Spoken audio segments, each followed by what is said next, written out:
So I roll up to this party with two of my mates. One didn't want to go, and one super did, and there I was in the middle. I wanted to go just to have some bevies and weed, but I also didn't want to, talk to people. Anyways, I wasn't invited, but my main mate, he was, and who the hell was gonna notice anyway? I mean, this was a big fucking party. You could hear the music from inside the car down the street, so I knew it was about to get all fucked right from go. So we park, I head in, and without hesitation, I instantly snag a frothy. And within 20 minutes, I'm 60. I go off to see how my friends are going, and I run across this girl who I was fucking infatuated with. She's one of those girls that's more cute than hot, but she's like sort of funny and whatnot. Just fun to be around, I reckoned. So when she asked if I wanted to go to a park with her and her friends, out of fucking nowhere, I didn't question it. Looking back on it now, she may or may not have thought I was gay. But anyways, we all load up in one of her friends' cars. The engine revs up and it dies. That's like a bummer. But the girl was persistent. She wanted to go to that goddamn park. So she calls the auntie on the phone and asks her to come pick her and her friends up like an Uber. And unbelievable power play. She tells her auntie to pick us up down the street and then hangs up the phone.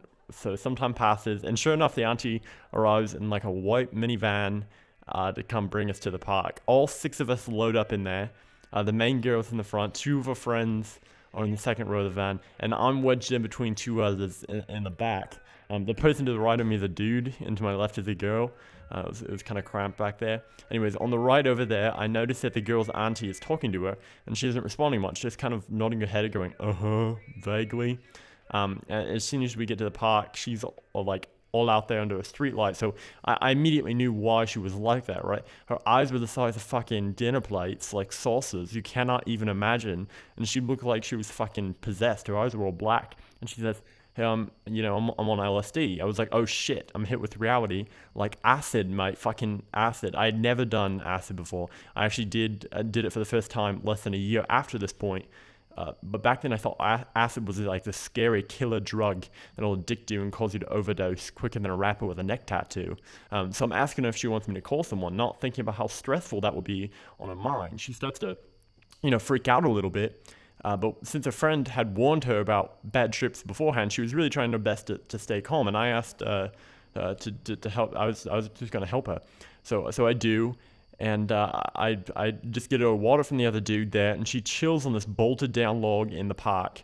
And now, since I was helping her, she saw me as an ally, like I was guiding her through this crazy, ass experience. Even though I'd never done any kind of psychedelic at that point, weed was the furthest I had gone. Well, she asked me if I've ever done LSD before, and I was worried she would get scared again if I said no. But I had never done LSD, and I was worried about giving her false information.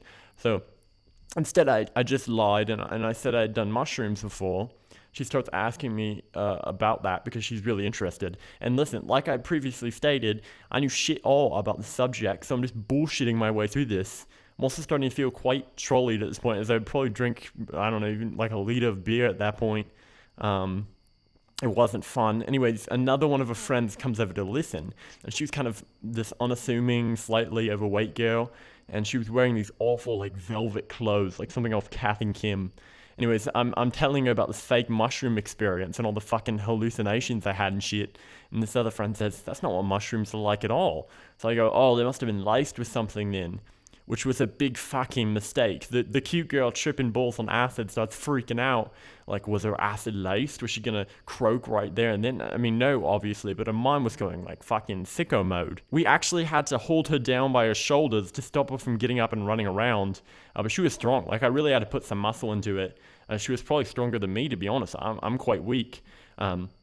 So the story ends with the girl hyperventilating in a local park while me and my other friend hold her down, trying to keep her from calling 000. It was just a bad scene. We walked back to her home, and believe it or not, it was quite a hike, about half an hour, and we were miserable the whole way. But when we got back there, my mate in the car was gone.